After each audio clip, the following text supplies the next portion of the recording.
Hello students, I am Max Thiyagu. 12ஆம் வகுப்பு கணிதம். இப்போ நம்ம பார்த்துக்கிட்டு இருக்கிறது 10வது சாப்டர் சாதாரண வகைக்கெழு சமன்பாடுகள். பயிற்சி 10.6 12ஆம் வகுப்பு கணிதத்தில் நம்ம பார்த்துக்கிட்டு இருக்கிறது வினாயன் 4. 2xy dx plus x² plus 2y² dy = 0. இப்போ நம்ம இதில் முதல்ல என்ன செய்ய போகிறோம்? x² ப்ளஸ் 2y² dy இதை அப்படியே வச்சுக்கிட்டு முதல்ல இருக்கிற அந்த 2xy அப்படிங்கிறத அந்தாண்ட கொண்டு போனால் -2xy dx ப்ளஸ் உறுப்பு அந்த பக்கம் போனால் மைனஸ் உறுப்பு ஆகிடுது. அடுத்தது dy பை இந்த dx எந்த பக்கம் கொண்டு வந்தால் வகுத்தலில் வந்துடும். = dx மட்டும்தான் இங்கே கொண்டு வரும், மீதி இருக்கிறத அப்படியே எழுதிட வேண்டியது. 2xy வகுத்தல் இங்கே இருக்கிற ப்ராக்கெட்டில் இருக்கிற உறுப்பு அந்தாண்டா போனால் வகுத்தலில் வரும். x² plus 2y². இது இப்போ இதை பார்த்தோம்னாலே நமக்கு தெரியுது அடுக்கு 2 இங்கேயும் 1 1 2 அடுக்கு 2. அப்போ இது ஒரு சமப்படித்தான வகைக்கெழு சமன்பாடு ஆகும். சமப்படித்தான வகைக்கெழு சமன்பாடு ஆகும். இது எழுதியாச்சு. அடுத்தது சமப்படித்தான வகைக்கெழு சமன்பாடுனா என்ன செய்யணும்? y என்னன்னு பிரதியிடணும் அப்படின்னா y vx அப்படின்னு பிரதியிடணும். சமப்படித்தான சமன்பாடுனாலே இப்படி தான் பிரதியிடணும். y vx dy by dx அப்படிங்கிறப்போ y vx. இப்போ ஒய்யை வகைப்படுத்தினா என்ன வரும்? dy by dx இது பெருக்கல் விதி. v அப்படியே வச்சுப்போம். எக்ஸை வகைப்படுத்தினோம்னா நமக்கு என்ன கிடைக்கும்? 1 ப்ளஸ் எக்ஸை அப்படியே வச்சுக்கிட்டு வியை வகைப்படுத்தினா dv by dx. இதை 1ன்னு வச்சுப்போம், இதை 2ன்னு வச்சுப்போம். இப்போ 1 2 ரெண்டுத்துலேயுமே பார்த்தீங்கன்னா நமக்கு என்ன இருக்குது? எல்ஹெச்எஸில் சமமாக dy by dx தான் ரெண்டுத்துலேயுமே இருக்குது. எல்ஹெச்எஸ் சமங்கிறதுனால ஆர்ஹெச்எஸ் ரெண்டும் சமம். ஆர்ஹெச்எஸ் என்ன இருக்குது? v plus x dv by dx அப்படிங்கிறது ஒரு ஆர்ஹெச்எஸ். இன்னொரு ஆர்ஹெச்எஸ் தோ இருக்குது -2x. ஒய்ன்னு எழுதக்கூடாது, ஒய்க்கு பதிலாக என்னன்னு மாற்றிருக்கோம்? விஎக்ஸ். அதனால் ஒய் வர இடத்துல விஎக்ஸ்ன்னு மாற்றி அதை எழுதணும். பை x² ப்ளஸ் 2 y² இருக்குது. y²னா ஒய்க்கு பதிலாக vx கொடுத்தோம்னா y²க்கு v² x². இதை சுருக்கினா என்ன வருங்கிறத பாருங்கள். மேலே இருக்கிறது -2v x × x² கீழே இதில் ஒரு x², இதில் ஒரு x² இருக்குது. அப்போ x² பொதுவாக வெளியில் எடுத்துட்டோம்னா இந்த இடத்துல 1 வரும், ப்ளஸ் இந்த இடத்துல x² எடுத்துட்டா ப்ளஸ் 2v² இருக்குது. இப்போ அடுத்தது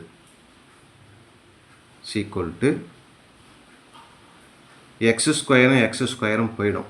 -2v வகுத்தல் 1 plus 2v².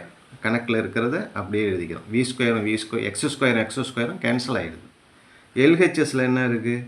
v plus x dv by dxன்னு இருக்குது. இப்போ என்ன செய்ய போகிறோம்? ஆர்ஹெச்எஸில் இருக்கிறத அப்படியே எழுதிடும். பை 1 ப்ளஸ் 2v² அப்படியே இருக்கட்டும். எல்ஹெச்எஸில் இருக்கிற இதையும் அப்படியே எழுதிடும். எக்ஸு டிவி பை டிஎக்ஸும் அப்படியே இருக்கட்டும். மீதி இந்த v இருக்குல்ல, இதை அந்தாண்ட கொண்டு போனால் ப்ளஸ் விங்கிறது என்ன ஆகிடும் அப்படின்னா -vன்னு ஆகிடும். -vன்னு ஆகிடுது. அடுத்தது என்ன செய்யணும்னா மீசிமை 1 ப்ளஸ் 2v² அப்படிங்கிறத மீசிமாவாக எடுத்துக்கிட்டு குறுக்கு பெருக்கல் 1ஆல் -2vயை பெருக்குனா -2v. அப்புறம் இந்த பக்கம் பெருக்கும்போது 1 × -v 2v² × -v -2vயோட அடுக்கில் 3. அதாவது பை 1 ப்ளஸ் 2v² மேலே -2vயோட அடுக்கில் 3, அப்புறம் -2vயும் -vயும் -3v அப்படின்னு வரும்.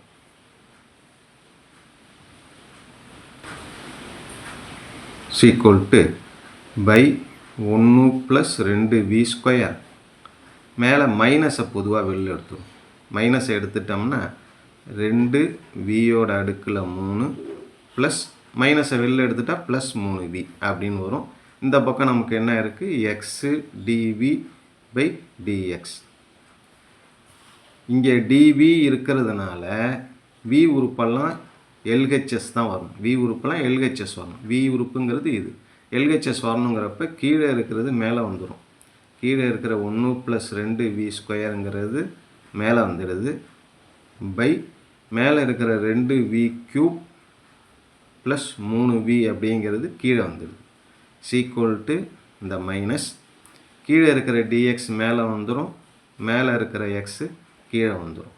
இப்போ எக்ஸ் உறுப்பு தனியாக v உறுப்பு தனியாக பிரித்தாச்சு. இப்போ என்ன செய்ய போகிறோம், தொகைப்படுத்த போகிறோம். தொகைப்படுத்தும் போது integral 2v² plus 1 by 2v³ plus 3v dv is equal to minus integral dx by x. அடுத்ததாக ரெண்டு பக்கமும் ஒரு 3ஆல் பெருக்க போகிறோம்.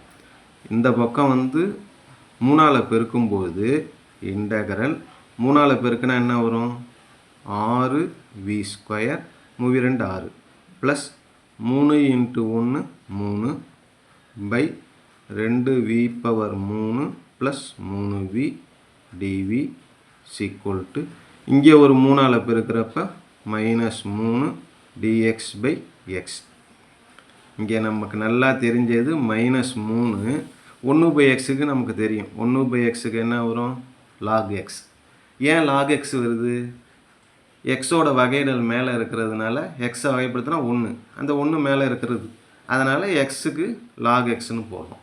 அதே போல் தான் இங்கேயும் 3vயை வகைப்படுத்தினா என்ன வரும், 3 × 1 3 இதை வந்துடுச்சு.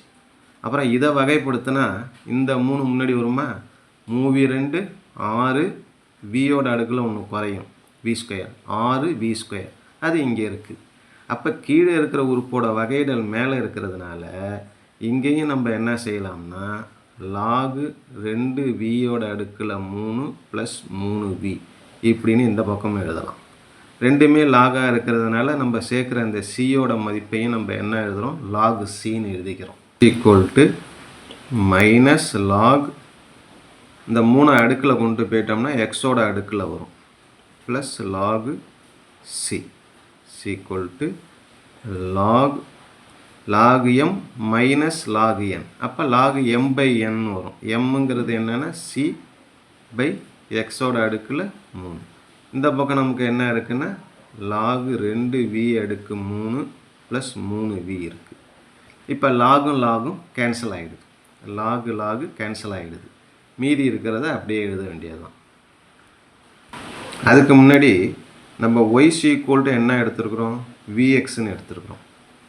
அப்போ vயை அப்படியே வச்சுக்கிட்டு எக்ஸை எந்தாண்ட கொண்டு வந்தால் ஒய் வகுத்தல் எக்ஸ்ன்னு வரும். வியோட மதிப்பு என்ன வரும், ஒய் பை எக்ஸ்ன்னு வரும்.